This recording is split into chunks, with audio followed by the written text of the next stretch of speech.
पापस अकरणं कुशलस उपसंपदा सचित्तपरियोदपनं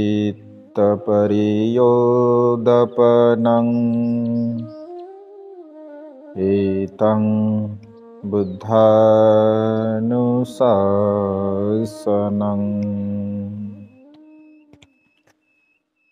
विश्ववंदनीय विश्वशांतीदूत प्रज्ञाशील समाधीचे उद्गाता महान करुणावान करुणेचा सागर तथागत सम्यक संबुद्ध, ज्या तथागताने संपूर्ण मनुष्य प्राण्यांच्या हितासाठी, सुखासाठी आणि कल्याणासाठी ज्या सद्धम्माची निर्मिती केली, असा सद्धम्म, त्या सद्धम्माचा सातत्याने प्रचार आणि प्रसार करणारा सदापूजनीय भिक्खू संघ, बुद्ध धम्म आणि संघ या महान तीन रत्नाची आम्हा सर्वांना माहिती करून देणारे, आम्हा सर्वांचा आधारस्तंभ, भारतीय घटनेचे शिल्पकार परमपिता बोधिसत्व गुणपेतांग डॉक्टर बाबासाहेब आंबेडकर यांच्या धम्मक्रांतीमध्ये संपूर्ण जीवन समर्पित करतो। आज या मंगलमय प्रसंगी आपणा सर्वांच्या हितासाठी, सुखासाठी आणि कल्याणासाठी अत्यंत महत्त्वपूर्ण असा उपदेश देण्याचा प्रयत्न करतो। तथागतांचा मानवतावादी उपदेश या सृष्टीमध्ये जीवन जगणाऱ्या प्रत्येक मनुष्य प्राण्यांसाठी अत्यंत महत्त्वपूर्ण आहे। भगवंत असे म्हणतात की या संसारामध्ये एक चांगला मनुष्य, एक आदर्श मनुष्य म्हणून जीवन जगण्यासाठी काही महत्त्वपूर्ण सिद्धांतांचं आपण अनुसरण केलं पाहिजे, काही महत्त्वपूर्ण सिद्धांताला आपण जाणलं पाहिजे, आपण समजून घेण्याचा प्रयत्न केला पाहिजे। ज्यांना असं वाटतं की आपण एक आदर्श मनुष्य बनावे, एक चांगला मनुष्य बनावे, एक नीतिवान मनुष्य बनावे, तर भगवंताने सांगितलेला हा अत्यंत महत्त्वपूर्ण, अत्यंत मंगलकारी उपदेश आपणा सर्वांसाठी सहाय्यक ठरू शकतो। हा उपदेश आपल्यासाठी निश्चितपणे एक सुखाच्या मार्गाचं द्वार बनू शकतो।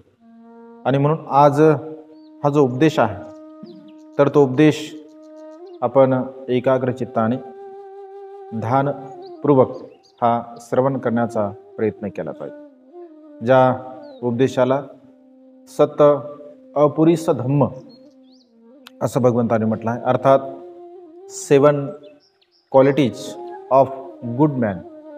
म्हणजे या संसारामध्ये अशा प्रकारच्या 7 गोष्टी आहेत ज्या मनुष्याला एक चांगला आदर्श मनुष्य, एक सदाचारी मनुष्य, एक नीतिवान मनुष्य बनू शकतात, ज्याला 7 क्वालिटीज ऑफ गुड मॅन असं भगवंताने म्हटलं आहे। आणि म्हणून हे सत्य अपुरीस धम्म हा जो उपदेश आहे तो अत्यंत महत्त्वपूर्ण असा उपदेश आहे। जर आपल्या जीवनामध्ये या उपदेशाला आपण धारण केलं तर निश्चितपणे एक सुखी मनुष्य बनण्यासाठी हा उपदेश आपल्याला सहाय्यक ठरू शकतो। आणि म्हणून ह्या उपदेश आपण शांत चित्ताने श्रवण करावा। भगवंत असे म्हणतात की या संसारामध्ये आपण जाणलं पाहिजे, आपण ओळखलं पाहिजे, आपण समजून घेतलं पाहिजे। आणि काय समजून घेतलं पाहिजे, काय ओळखलं पाहिजे, काय जाणलं पाहिजे, तर धम्मयुता हे पहिलं तत्व भगवंताने सांगितलं। धम्मयुता, धम्माला आपण जाणलं पाहिजे, धम्मयुतेला आपण समजून घेतलं पाहिजे। धम्मयुता हा पाली शब्द आहे, त्याचा अर्थ काय होतो तर धम्म विनय। धम्मयुता म्हणजे धम्म विनय, धम्मा रूल्स, म्हणजे धम्माचे जे विनय आहे, धम्माचे जे रूल्स आहे, या धम्माच्या रूल्सला, धम्माच्या विनयाला आपण जाणलं पाहिजे, आपण समजून घेतलं पाहिजे। धम्म विनय जर मनुष्य या संसारामध्ये समजून घेत असेल तर सुखपूर्वक जीवन जगण्यासाठी त्याला मदत होत असते। मग धम्मविनय का आहे, धम्मविनय कशा प्रकारे जाणले पाहिजे, धम्मविनयाला आपण कसं समजून घेतलं पाहिजे, तर जसं आहे तसं, जे आहे ते अगदी जशाच्या तसं समजून घेतलं पाहिजे आपण. धम्मपदामध्ये भगवंत असे म्हणतात, असारे सार मत्तीनो सारेच सार दस्सिनो ते सारंग नादि गच्छन्ति मिच्छा संकल्प गोचरा.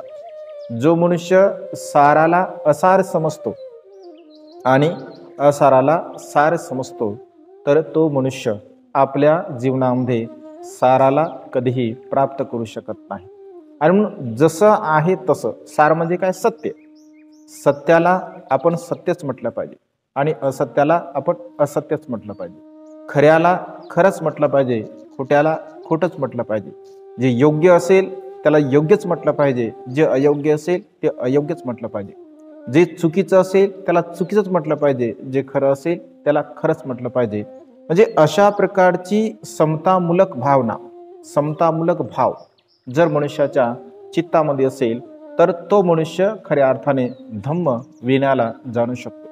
बहुतांश वेळा आपण बघतो की कुणाचे तरी हित संबंध जोपासण्यासाठी कुणाला वाईट वाटेल, कुणाला दुःख होईल म्हणून कधी कधी एखादा मनुष्य जर वाईट कर्म करत असेल तरी सुद्धा आपण त्याला रोकत नाही, त्याला सांगत नाही, त्याला समजून सांगत नाही. का नाही, तर त्याला वाईट वाटेल.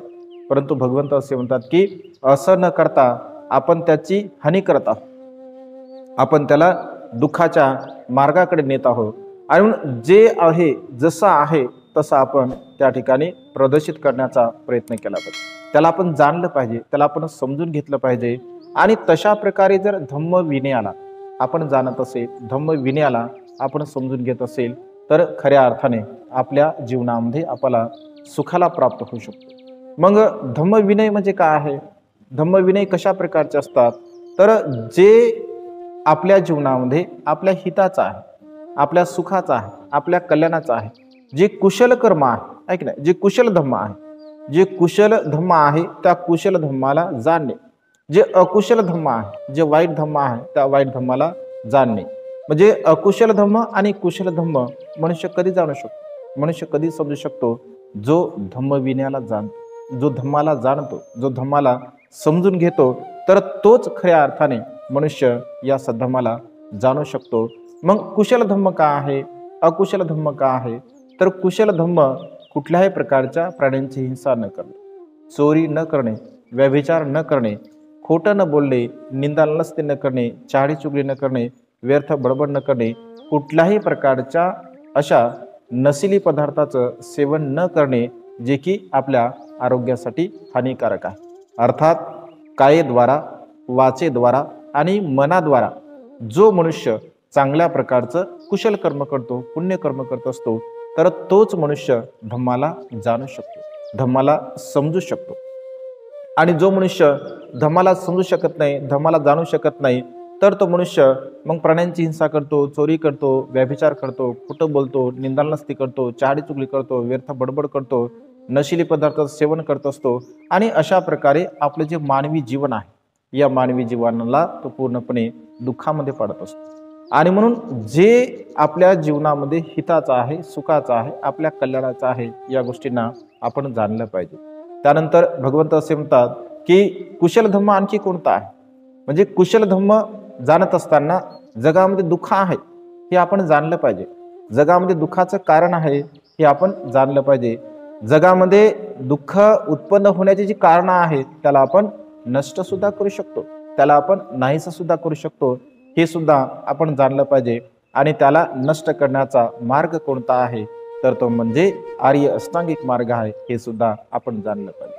सत्य धम्माला जाणणे म्हणजे काय, तर अनात्म भावनेला जाणणे. जो अनात्मा आहे, या जगामध्ये आत्मा नावाची कोणतीही वस्तू नाही आहे, अशा प्रकारे या भावनेला जाणणे म्हणजे कुशल धम्माला जाणणे. जग हे अनित्य आहे, नष्ट होणार आहे, क्षणभंगूर आहे, परिवर्तनशील आहे, मनुष्य हा मरणधर्मीय प्राणी आहे, या सत्याला जाणणे म्हणजे धम्म विनयाला जाणणे. म्हणजे सारांश रूपाने जर आपण बघायचं असेल तर 37 बोधिपाक्ष्य धम्माला जाणणे, अर्थात धम्म विनयाला जाणणे, धम्म तत्वज्ञानाला जाणणे. 4 स्मृतिप्रस्थान, 4 रुद्धिपाद, 4 सम्यक प्रधान, 5 बल सप्तबोधांग आणि आर्य अष्टांगिक मार्ग. अशा प्रकारचे जे सप्तबोधांग आहे, या सप्तबोधांगाला जाणणे अर्थात धम्म विनयाला समजून घेणे, धम्माला जाणणे, धम्माचे जे नियम आहे, धम्माचे जे रूल्स आहे, त्या रूल्सला, त्या धम्म विनयाला जाणलं पाहिजे. म्हणजे मनुष्याच्या जीवनामध्ये जर काही नियम असतील, काही सदाचार असेल, धम्माचे तत्व जर आपण अंगीकारत असेल, धम्म तत्वाला आपण जाणत असेल, समजून घेत असेल, तर खऱ्या अर्थाने आपण एक चांगल्या प्रकारचा मनुष्य, एक आदर्श मनुष्य, एक योग्य मनुष्य बनू शकतो. आणि म्हणून भगवंत असे म्हणतात की तुम्हाला या जीवनामध्ये जर गुडमॅन बनायचं आहे, तुम्हाला चांगला मनुष्य बनायचा आहे, तुम्हाला सदाचारी मनुष्य बनायचं आहे, तर धम्म विनयाला, धम्म युतेला तुम्ही समजून घेतलं पाहिजे, जाणलं पाहिजे आणि त्यानुसार जीवन जगण्याचा प्रयत्न केला पाहिजे. त्याच्यानंतर भगवंताने दुसरं तत्व सांगितलं आहे. भगवंत असे म्हणतात की अत्तयुता, दुसरं तत्व आहे अत्तयुता. अत्तयुतेला आपण जाणलं पाहिजे. अत्तयुता means knowing the meaning purpose. म्हणजे मनुष्याच्या जीवनामध्ये जो पर्पज आहे, जो हेतू आहे, मनुष्याच्या जीवनाचा जो हेतू आहे, पर्पज आहे, तो अत्यंत महत्त्वपूर्ण आहे. हेतू म्हणजे मी मानवी जीवनामध्ये जन्मास आलो आहे, मी मनुष्य आहे. मग मी मनुष्य असताना माझं काय कर्तव्य आहे, मी कशा प्रकारचं जीवन जगलं पाहिजे, माझ्या जीवनाचा उद्देश का आहे, माझे ध्येय का आहे, तर अशा प्रकारचे ध्येय उद्देश मनुष्याने जाणले पाहिजे. म्हणजे आपल्या जीवनाचा उद्देश आपण ठरवला पाहिजे की मला अशा अशा प्रकारचं जीवन जगायचं आहे, मी अशा प्रकारच्या मार्गाचं अनुसरण करणार आहे. अशा प्रकारची भावना जर आपण आपल्या जीवनामध्ये म्हणजे ठरवली असेल, एक सम्यक संकल्प सुद्धा आपण म्हणू शकतो त्याला, आहे की नाही. म्हणजे अत्तयुता, तुमच्या जीवनाचा उद्देश का आहे, तुमच्या जीवनाचा संकल्प का आहे, तुम्ही तुमच्या जीवनाचे ध्येय उद्देश काय ठरवले आहे आणि कशा प्रकारचं तुम्ही जीवन जगत आहात, अशा प्रकारची भावना आपण धारण केली पाहिजे. कारण आपण संकल्पयुक्त जर जीवन जगत असेल, एखादा संकल्प करत असेल की माझ्या जीवनाचा हा संकल्प आहे आणि हा संकल्प मी माझ्या जीवनाचा ठरवला आहे आणि त्या संकल्पाला अनुसरून मी चांगल्या प्रकारचे कुशल कर्म, पुण्यकर्म करण्याचा प्रयत्न करतो आणि त्या मार्गाने मी वाटचाल करत असतो. म्हणजे जो मार्ग आपण निवडलेला आहे त्या मार्गानुसार जर आपण वाटचाल केली तर निश्चितपणे त्या मार्गापर्यंत आपण पोहोचू शकतो, त्या मार्गापर्यंत आपण जाऊ शकतो. म्हणून आपण जो मार्ग निवडत असतो तर तो मार्ग एक निस्वार्थ भावनेचा असला पाहिजे. म्हणजे मार्ग कुठलाही मनुष्याने निवडू नये. अकुशल मार्ग जर आपण निवडत असेल, अकुशल ध्येय उद्देश जर आपले असतील, वाईट ध्येय उद्देश जर असतील, तर त्याला काही अर्थ नाही आहे. म्हणून आपल्याला एक चांगला मनुष्य बनण्यासाठी आपले ध्येय, आपले उद्देश, आपले संकल्प सुद्धा चांगले असले पाहिजे आणि तेही निस्वार्थपणे असले पाहिजे. त्याच्यामध्ये कुठल्याही प्रकारचा स्वार्थ नसला पाहिजे. निस्वार्थ भावनेने असणारे संकल्प आपल्या जीवनामध्ये आपल्याला सुख प्राप्त करून देत असतात. म्हणून भगवंत असे म्हणतात की या जगामध्ये निस्वार्थ भावनेने सेवा करणारा व्यक्ती जगात मिळणे दुर्लभ आहे. निस्वार्थपणे सेवा करणारा व्यक्ती या जगामध्ये मिळणं दुर्लभ आहे असं भगवंताने म्हटलं आहे. अत्यंत कठीण अशी गोष्ट आहे. आपण ज्या समाजामध्ये जीवन जगत असतो, ज्या समाजामध्ये आपला जन्म झाला असतो, बाबासाहेब असं म्हणतात की ज्या समाजामध्ये माझा जन्म झाला आहे त्या समाजाचा उद्धार करणे, त्या समाजाला योग्य मार्गावरती लावणे, चांगल्या मार्गावरती लावणे, जे माझा जो समाज ज्या दुःख स्थितीमध्ये जीवन जगत आहे, या सर्व प्रकारच्या दुःख स्थितीमधून त्याला वर काढणे हे माझ्या जीवनाचं ध्येय आहे, हे माझ्या जीवनाचा उद्देश आहे. आणि शेवटच्या श्वासापर्यंत तो उद्देश मी पूर्ण करण्यासाठी जीवन जगणार आहे. आणि बाबासाहेबांनी शेवटच्या क्षणापर्यंत आपल्या जीवनाचा उद्देश त्या ठिकाणी पूर्ण केला आहे. सिद्धार्थ गौतमाच्या बाबतीमध्ये आपण बघतो, सिद्धार्थ गौतम जेव्हा 6 वर्षापर्यंत ध्यान साधना करत असतात आणि 6 वर्षापर्यंत ध्यान साधना केल्यानंतर त्यांचं जे शरीर आहे अत्यंत कृश बनते. त्या ठिकाणी असं म्हटलं की मार तिथे येतो आणि त्यांना म्हणतो की सिद्धार्थ, आता तू मृत्यूला प्राप्त होणार आहे, तू अशा प्रकारची तपश्चर्या करून काय उपयोग, काय फायदा तुला होणार आहे. तू जर घरी गेला तर आजही तू कपिलवस्तूचा राजा बनू शकतो, राजपद तुझं वाट बघत आहे. तू हे तप सोडून दे, ही तपश्चर्या सोडून दे आणि तू घरी जा.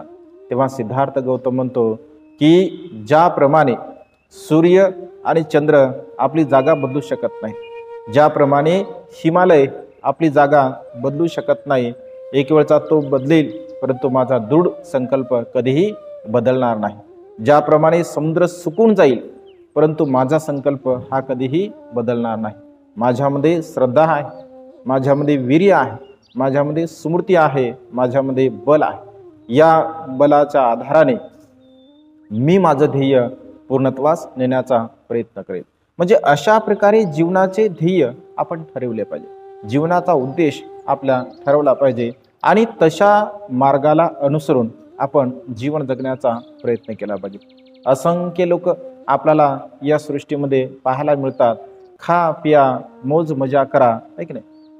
दोन टोकाने जीवन जगणारी असंख्य लोक या सृष्टीमध्ये आहे असं भगवंतांनी म्हटलं आहे.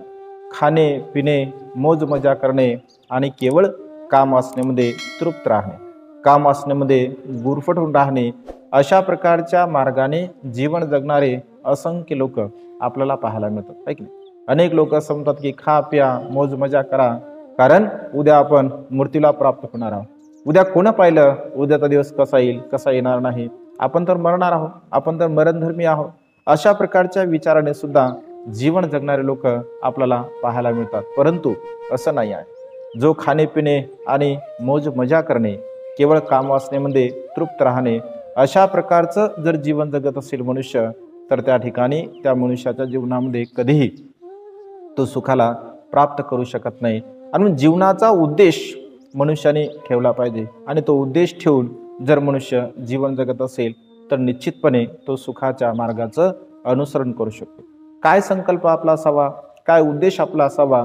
भगवंत असे म्हणतात की मनुष्य म्हणून जेव्हा आपण जीवन जगतो तर आपला उद्देश असला पाहिजे की मी कमीत कमी श्रोतापन्न अवस्थेला प्राप्त होईल. श्रोतापन्न अवस्था नसेल तर मी अनागामी अवस्थेला प्राप्त होईल, अनागामी असेल तर मी सकृतागामी अवस्थेला प्राप्त होईल, सकृतागामी अवस्था असेल तर मी अरहंत पदाला प्राप्त होईल. अरहंत पदाला प्राप्त होण्याचा आपण संकल्प केला पाहिजे. अरहंत पदाला मी प्राप्त नाही झालं तर कमीत कमी अनागामी होईल, कमीत कमी श्रोतापन्न होईल, कमीत कमी सकृतागामी होईल. म्हणजे हे चार मार्ग जे आहे आणि याचे चार फळ आहे, श्रोतापन्न मार्ग आणि श्रोतापन्न फळ, सकृतागामी मार्ग आणि सकृतागामी फळ, अनागामी मार्ग आणि अनागामी फळ, अरहंत मार्ग आणि अरहंत फळ.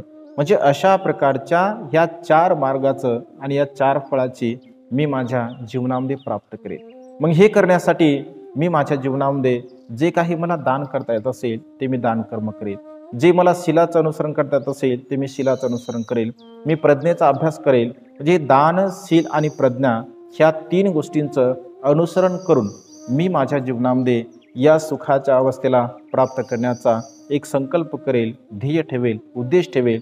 अशा प्रकारे मनुष्याने आपल्या जीवनाचा एक प्रपंच हेतू आपण ठरवला पाहिजे आणि अशा प्रकारे हा हेतू ठरवून जर मनुष्य जीवन जगत असेल तर तो निश्चितपणे एक चांगल्या प्रकारचा मनुष्य, एक आदर्श मनुष्य या संसारामध्ये बनू शकतो. म्हणून हे दुसरं जे तत्व आहे जे भगवंतांनी अत्तयुता अशा प्रकारचं सांगितलं आहे. म्हणजे जीवनाचा जो प्रपंच आहे, जो हेतू आहे तो आपण ठरवला पाहिजे. त्याच्यानंतर भगवंत असे म्हणतात की अत्तयुता, अत्तयुता आपल्या जीवनामध्ये असली पाहिजे. नोविंग वन सेल्फ असं भगवंतांनी म्हटलं आहे. नोविंग वन सेल्फ म्हणजे स्वतःला जाणणे, स्वतःला समजून घेणे. जो मनुष्य स्वतःला जाणतो, स्वतःला समजून घेतो, स्वतःला ओळखतो, म्हणजे स्वतःला ओळखणे अत्यंत गरजेचं आहे. म्हणजे आपली क्षमता काय आहे, मी माझ्या चित्तामध्ये म्हणजे कोणत्या प्रकारचे भाव आहे, मी कोणत्या विचाराचा मनुष्य आहे, मी कोणत्या विचाराने जीवन जगणार आहे, अशा प्रकारे स्वतःला आपण जाणलं पाहिजे. तिसऱ्या प्रकारचं तत्व आहे अत्तयुता, नोविंग वन सेल्फ, अर्थात स्वतःला जाणणे, स्वतःला समजून घेणे. जो मनुष्य स्वतःला जाणतो, स्वतःला समजून घेतो, स्वतःला ओळखतो, तर तो मनुष्य खऱ्या अर्थाने आपलं सुखपूर्वक जीवन जगत असतो. म्हणजे मी मनुष्य आहे आणि मनुष्य म्हणून मी जन्मास आल्यानंतर मी जर आपण आपलं स्वतःला जर ओळखत नसेल, आहे की नाही, आत्ताही अथनो नातो कोई नाथो परुष्या.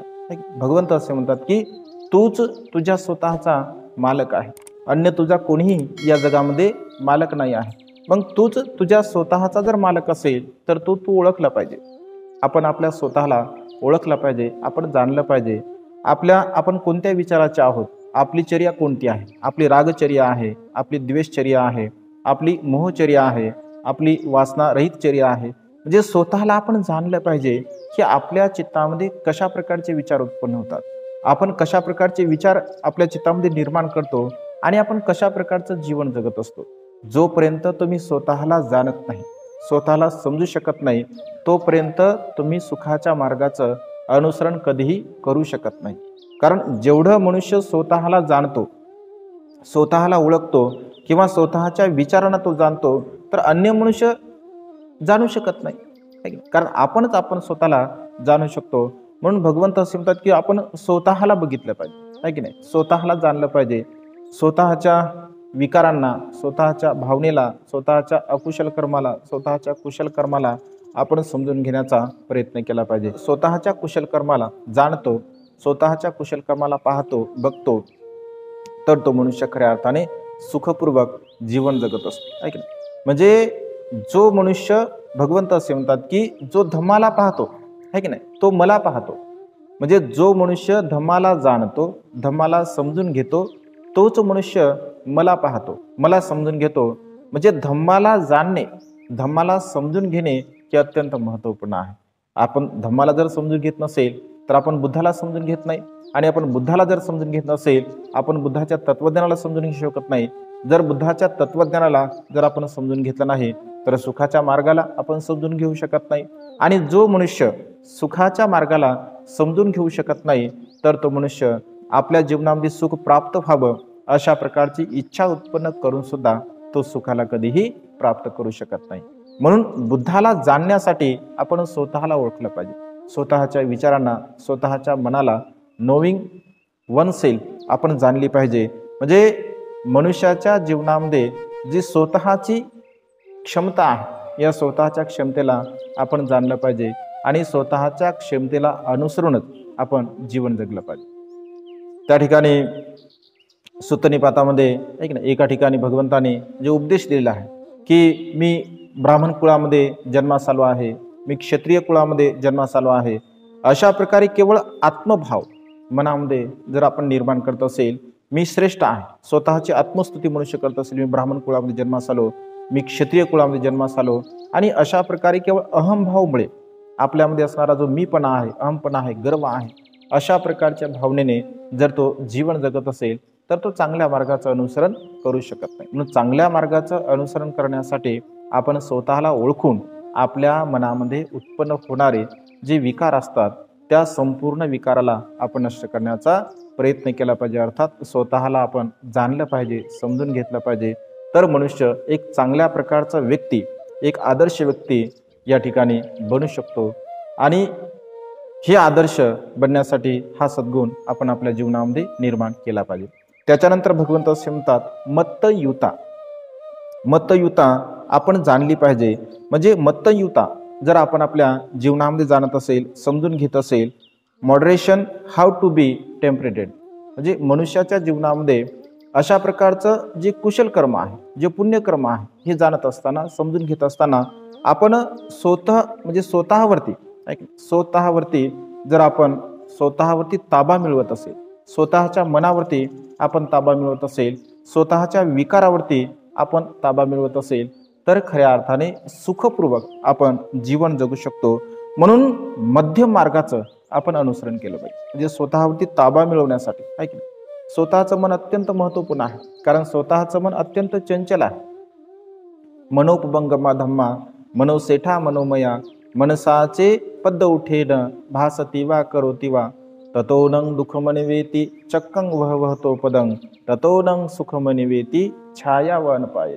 भगवंत असे म्हणतात की जशा प्रकारचे कर्म आपण करत असतो तशा प्रकारचं सुख आणि दुःख आपल्या जीवनामध्ये आपल्याला प्राप्त होत असते.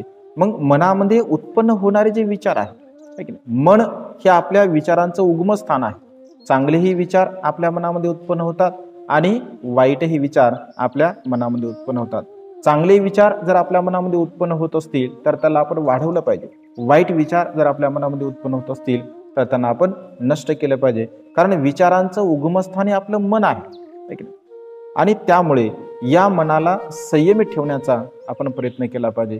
या मनामध्ये जो राग आहे, द्वेष आहे, लोभ आहे, मोह आहे, मीपणा आहे, अहमपणा आहे, गर्व आहे, ईर्ष्या आहे, या सर्व प्रकारच्या विकाराला आपण नष्ट करण्याचा प्रयत्न केला पाहिजे. भगवंत असे म्हणतात की ज्याप्रमाणे एखादा पाटाचे पाणी म्हणजे देणारा व्यक्ती असतो, ऐक ना, शेतकरी असतो, पाटाचं पाणी आपल्या शेताला तो देत असेल तर त्याला जिकडे पाहिजे तिकडे तो त्या पाटाच्या पाण्याला वळू शकतो. अगदी तशाच प्रकारे आपण आपल्या मनाला सुद्धा जिकडे पाहिजे तिकडे वळवण्याचा प्रयत्न केला पाहिजे. ज्याप्रमाणे एखादा सुतार त्याच्याकडे जसं लाकूड आपण दिलं असेल, कसंही लाकूड द्या तुम्ही, किती ओबडधोबड लाकूड द्या तुम्ही, परंतु तो कुशल कारागीर आहे.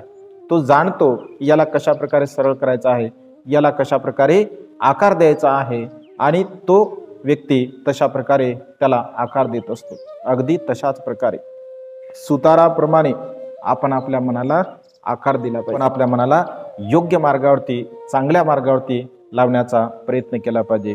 भगवंत असे म्हणतात की एखादा अत्यंत बलवान घोडेस्वार असेल, ऐक ना, अत्यंत कुशल असा घोडेस्वार असेल आणि एखाद्या बलवान घोड्यावरती जर तो ताबा मिळवत असेल, जो की बहकलेला घोडा आहे, भरकटलेला घोडा आहे, अशा प्रकारच्या घोड्यावरती जर तो ताबा मिळवत असेल तर त्याला मी खरा सारथी म्हणत नाही. खरा सारथी कशाला म्हणतात भगवंत? जो मनुष्य स्वतःच्या मनावरती ताबा मिळवतो, जो मनुष्य स्वतःच्या मनाला जिंकतो, तर त्याच्यावरती मी त्याला खरा मनुष्य, त्याला खरा सारथी, त्याला खरा घोडेस्वार मी म्हणतो. म्हणजे स्वतःच्या मनावरती विजय मिळवणं अत्यंत महत्त्वपूर्ण आहे. स्वतःच्या मनाला संयमित ठेवणे, स्वतःच्या मनाला जाणणे, स्वतःच्या मनाला समजून घेणे अत्यंत महत्त्वपूर्ण असते. आणि भगवंत असे म्हणतात की आत्मयुता आपण जाणली पाहिजे, म्हणजे मध्य मार्गाने आपण जीवन जगण्याचा प्रयत्न केला पाहिजे. कारण आत्मविजय हे अत्यंत महत्त्वपूर्ण आहे. जोपर्यंत आपण स्वतःवरती विजय मिळवत नाही तोपर्यंत आपण सुखपूर्वक जीवन जगू शकत नाही. भगवंताच्या काळामध्ये एक कुद्दल जातक आलेले आहे. तर थोडक्यामध्ये सांगतो की कुद्दल जातकमध्ये म्हणजे एक तपस्वी असतो, एक संन्यासी असतो. तो हिमालय पर्वतावरती साधना करण्यासाठी जात असतो. आणि हिमालय पर्वतावरती साधना करण्यासाठी गेल्यानंतर जेव्हा पावसाळा येतो, पावसाळ्यामध्ये शेतकरी पिकं टाकत असतात, नांगरत असतात, वखरत असतात आणि पेरणी करत असतात. अशा प्रकारे जेव्हा तो तपस्वी बघतो, त्याची थोडी शेती असते, ठीक आहे,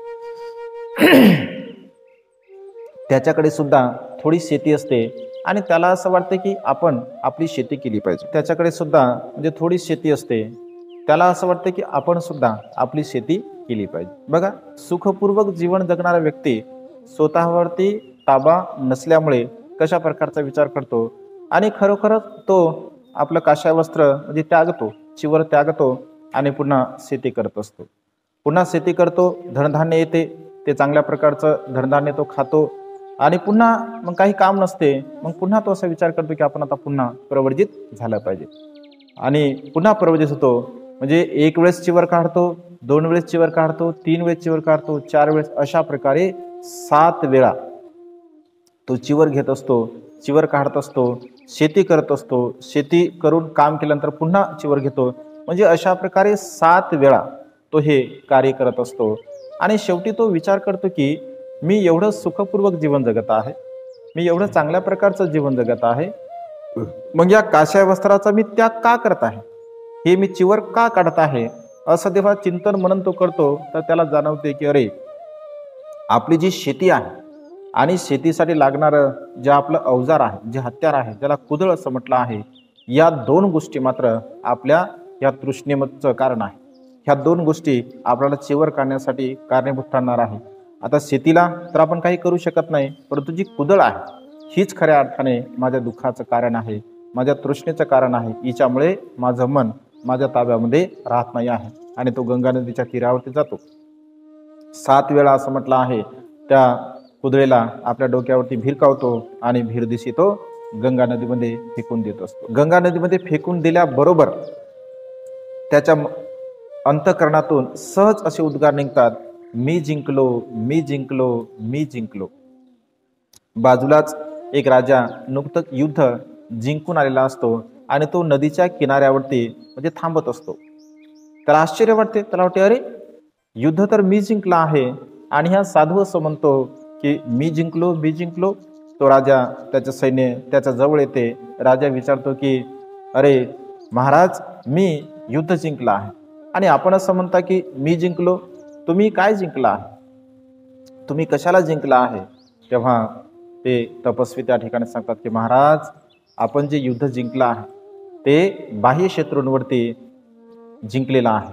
आपण बाह्य शत्रूला हरवला आहे, बाह्य शत्रूवरती आपण विजय मिळवला आहे.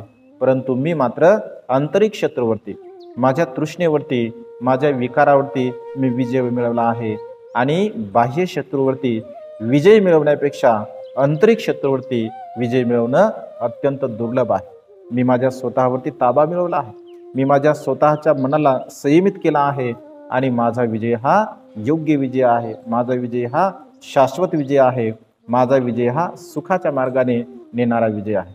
म्हणजे अशा प्रकारचा उपदेश केल्यानंतर तो राजा सुद्धा त्या ठिकाणी प्रवर्जित होत असतो असं म्हटलं आहे. म्हणजे मनुष्याच्या जीवनामध्ये स्वतःवरती विजय मिळवणे अत्यंत दुर्लभ, अत्यंत कठीण अशी गोष्ट आहे. आणि स्वतःच्या मनावरती आपण विजय मिळवला पाहिजे, ज्याला मत्तयुता असं म्हटलेलं आहे. म्हणजे स्वतःवरती विजय मिळवणे अत्यंत महत्त्वपूर्ण आहे. त्याच्यानंतर भगवंत असे म्हणतात की कालयुता, ऐक नाही, कालयुता, knowing the proper time, knowing the proper time. म्हणजे मनुष्याच्या जीवनामध्ये जो प्रॉपर टाइम आहे, योग्य वेळ आहे, या योग्य वेळेला आपण जाणलं पाहिजे, योग्य वेळेला समजून घेतलं पाहिजे. म्हणजे योग्य वेळेला जाणणारा मनुष्य, योग्य वेळेला जाणणारा मनुष्य म्हणजे कोणत्या वेळेला काय केलं पाहिजे, कुठं केलं पाहिजे, कशा प्रकारचं केलं पाहिजे याची जाण मनुष्याला असली पाहिजे, आहे की नाही. अनेक लोक कोणत्याही वेळेला कोणतेही कार्य करत असतात आणि त्यामुळे त्यांच्या जीवनामध्ये ते यशस्वी होत नाही, ते सक्सेस होऊ शकत नाहीत. म्हणून योग्य वेळी योग्य काम केलं पाहिजे. म्हणजे प्रॉपर टाइम आपण जाणला पाहिजे. आपल्या जीवनामध्ये प्रॉपर टायमिंग जर आपण जाणत असेल, योग्य वेळ जर आपण जाणत असेल, तर खऱ्या अर्थाने आपण आपल्या जीवनामध्ये नेमकं आपल्याला काय करायचं आहे, आपण कशा प्रकारचं जीवन जगायचं आहे ही गोष्ट आपण जाणतो, समजून घेतो, आहे की नाही. एखादा विद्यार्थी जर असेल, आहे की नाही, उदाहरण घेऊ आपण, एखादा विद्यार्थी असेल आणि त्या विद्यार्थी समजा त्याची परीक्षा जवळ आल्यानंतर तो असा विचार करेल की आता माझी परीक्षा जवळ आलेली आहे आणि मला खूप अभ्यास करू दे, आणि तो रात्रंदिवस अभ्यास करत असेल. म्हणजे रात्रंदिवस अभ्यास करून सुद्धा तशा प्रकारे तो यशस्वी होऊ शकतो का, तो जीवनामध्ये सक्सेस होऊ शकतो का? होऊ शकत नाही. का होऊ शकत नाही? कारण सुरुवातीपासून त्याने ते कार्य केलेलं नाही आहे. अगदी वेळेवरती तो कार्य करत आहे आणि वेळेवरती कार्य करणारा मनुष्य जर रात्रंदिवस जरी तो कार्य करत असेल तरी सुद्धा त्या कार्यामध्ये जसं पाहिजे तसं तो यश संपादन करू शकत नाही. जसं दुसऱ्या बाजूने जर उदाहरण घेतलं असेल तर एखादा कुशल शेतकरी आहे ना, एखादा चांगल्या प्रकारचा शेतकरी आहे, तर तो शेतकरी जाणतो की कोणत्या शेतामध्ये कोणतं पीक म्हणजे टाकायचं आहे. काळी क्षार जी शेती आहे त्या शेतीमध्ये कोणतं टाकायचं आहे, जे मुरमाड जमीन आहे, शेती आहे, त्याच्यामध्ये कोणतं टाकायचं आहे, किंवा अन्य प्रकारची जी शेती आहे त्याच्यामध्ये कोणतं टाकायचं आहे. म्हणजे शेतीची क्वालिटी जशा प्रकारची असेल, आहे की नाही, उच्च दर्जाची शेती असते, मध्यम असते आणि लो क्वालिटीची असते. तर अशा प्रकारे एखादा कुशल शेतकरी असेल, आहे ना, तो जाणत असेल, समजून घेत असेल की अशा प्रकारच्या शेतीमध्ये हे बी मला टाकायचं आहे. म्हणजे खऱ्या अर्थाने तो शेतकरी कुशल शेतकरी आहे आणि तोच कुशल शेतकरी आपल्या जीवनामध्ये एक चांगल्या प्रकारचं कार्य करू शकतो, चांगल्या प्रकारचं पीक तो काढू शकतो. म्हणून प्रॉपर टाइम आपल्या जीवनामध्ये आपण जाणला पाहिजे, आपण समजून घेतलं पाहिजे. प्रॉपर टाइम जर आपण समजत असेल, जाणत असेल तर निश्चितपणे आपण सुखाला प्राप्त होऊ शकतो. एक वेळचा प्रसंग आहे, एक राजा एका कारागिराकडे जात असतो. त्याला युद्ध करायचं असते. 6 महिन्यानंतर तो युद्धाची घोषणा करत असतो आणि मग युद्धासाठी आपण नवीन रथ तयार करावा असं त्याला वाटते. कारागिराकडे जातो आणि त्यांना म्हणतो की मला 6 महिन्यानंतर युद्ध करायचं आहे, तर रथाची 2 मजबूत अशा प्रकारची चाके तुम्हाला निर्माण करून दे, जेणेकरून युद्धामध्ये मला कुठल्याही प्रकारचा अडथळा निर्माण होणार नाही. तो म्हणतो की महाराज ठीक आहे, आपल्या आज्ञेप्रमाणे होईल, आणि तो चाक बनवत असतो. 6 महिन्याच्या पूर्वी, अगदी 5-10 दिवसाच्या पूर्वी तो राजा त्याच्याकडे जात असतो आणि त्यांना म्हणतो की माझे जी चाकं मी तुला सांगितले होते तर ती चाकं बनवली आहे का? तेव्हा तो जो कारागीर असतो तर एक चाक जे की अत्यंत सुंदर बनवतो, अत्यंत मजबूत असं तो चाक बनवतो आणि राजांना म्हणतो की महाराज, माझ्याकडून केवळ एक चाक झालेला आहे, एक चाक मी बनवला आहे जे अत्यंत मजबूत आहे. राजा सुद्धा म्हणतो की अत्यंत मजबूत बनवला आहे, अत्यंत चांगल्या प्रकारचं तो हे चाक बनवला आहे. त्याला राजा धन्यवाद देतो आणि तो म्हणतो की दुसरं चाक. राजा त्याला विचारतो की दुसरं चाक. तो म्हणतो की महाराज, एक चाक बनवण्यासाठी एवढा वेळ लागला आहे, परंतु मी तुम्हाला नाराज करत नाही, अगदी 5-10 दिवसामध्ये मी तुम्हाला दुसरं चाक त्या ठिकाणी बनवून देतो.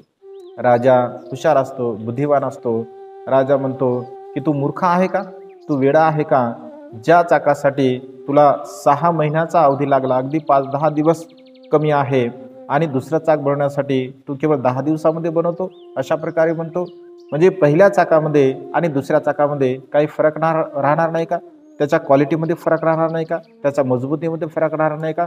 तर निश्चितपणे जे पहिलं चाक असेल तर ते पहिलं चाक दुसऱ्या चाकासोबत त्याची तुलना होऊ शकत नाही. त्याने टायमिंग जाणला नाही, त्याने योग्य वेळ जाणली नाही आणि त्यामुळे तशा प्रकारचं कार्य तो पूर्ण करू शकला नाही. म्हणजे मनुष्याच्या जीवनामध्ये योग्य वेळ जर आपण जाणत नसेल, योग्य वेळ जर आपण समजून घेत नसेल तर खऱ्या अर्थाने आपण कुठलंही कार्य यशस्वीपणे करू शकत नाही. म्हणून जीवनामध्ये प्रॉपर टायमिंग अत्यंत महत्त्वपूर्ण आहे, योग्य वेळ अत्यंत महत्त्वपूर्ण आहे. आणि जो मनुष्य योग्य वेळेला जाणतो, समजून घेतो, तर तो निश्चितपणे आपल्या जीवनामध्ये यशस्वी बनू शकतो. आपल्या जीवनामध्ये आदर्श व्यक्ती, सत्पुरुष त्या ठिकाणी तो बनू शकतो.